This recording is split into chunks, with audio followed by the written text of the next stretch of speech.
then you have a long way to climb.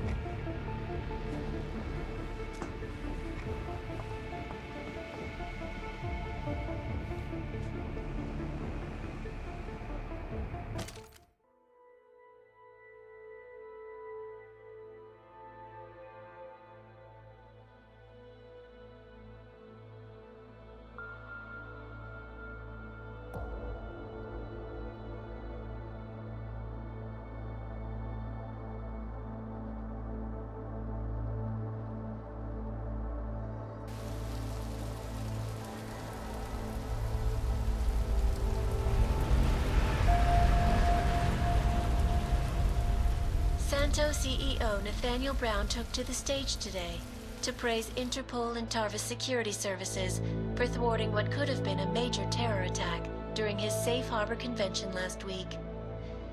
Interpol has confirmed that a group of radical terrorists linked to the Augmented Rights Coalition wired the residential towers surrounding Apex Center with enough explosives to destroy 2 city blocks. As shocking as that fact turns out to be, Brown had only this controversial opinion to give. We must not make rash decisions based on fear, nor should we allow a vocal minority to dictate our future. The Human Restoration Act is a perversion of all the United Nations stands for. In time, I believe saner minds on the Security Council will prevail. Strong words from a man with an even stronger bank account. Let us see if his prediction proves true. This is Eliza Cadet. Hey, are you even listening to this? Live We won! from Pike. Did we? We completely disrupted their plan. Marchenko, the Orchid, the bombs. They've been under too long, man. Time to come up for air. Take a breath. Janus messaged me last night, said Brown's been lobbying like a champ. He and the people you saved know the act isn't a solution. Picus will talk around it as long as they can, but that thing is finished. Janus always seems to have the inside track. Except when it really matters. Miller, right? I'm sorry, Adam. I really did think he was working for the Illuminati. For a while, we both did. By the time I realized he was innocent. We can't change the past. We have to keep going. What are you thinking? How many more plans do they have in motion? How many more soldiers like Marchenko are waiting for the call? Don't call him a soldier. He was a thug, man. Soldiers have a code of honor. Soldiers follow orders, too. He was prepared to obey his, no matter the consequences. Sounds like you're sorry he's dead. He made his choice, I made mine. Regardless, we want the men behind him. Behind the Human Restoration Act. The ones still out there in the shadows. It's time for me to start pulling them into the light. Well, now we got names. Manderley and Page. The collective won't stop until we bring these guys down. Yeah? Well, there's one more name I want to put a face to. Janus. So that's what you've been chewing on. Look, I'll try, Adam, but I already told you he doesn't like meetings that aren't on his terms. Then give him a choice. Either he sets up a meeting, face to face, or I find him myself. I think it's high time we met the man behind the mask, Alex. Don't you? This report just in. Law enforcement officials in Prague have tracked down and captured the bomb maker, whose deadly explosive devices claimed the lives of dozens of innocent travelers earlier this week.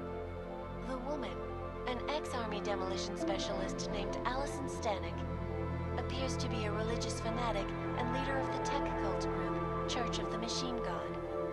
Police arrested her and several of her followers inside the cult's headquarters, following an extensive investigation.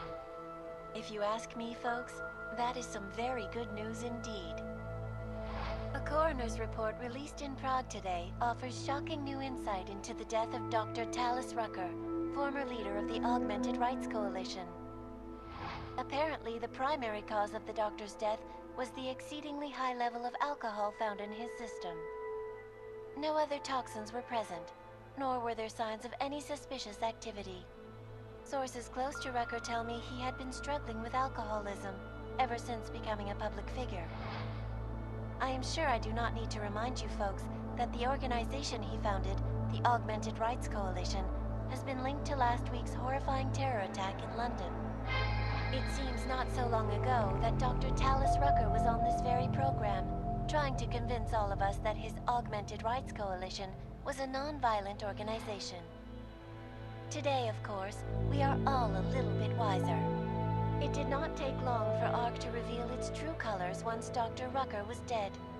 Since last week's attack, the United Nations has officially labeled ARC a terrorist organization. As we speak, brave state police officers in the Czech Republic are raiding ARC-controlled compounds inside the Udalek complex. We can only imagine what instruments of terror they will find. The Diwali criminal organization is under intense scrutiny this evening for their role in the London attack. Evidence uncovered by Interpol indicates that high-ranking members of the chapter in Prague supplied weapons and logistical support to ARC terrorists. Among those being sought for questioning is Radic Nikoladze, leader of the Diwali's Prague chapter. Sources close to the man tell me, however, that Nikoladze has gone off the grid, and it is unlikely he will ever be found. An indication of guilt, perhaps? Join the online discussion and let us know what you think.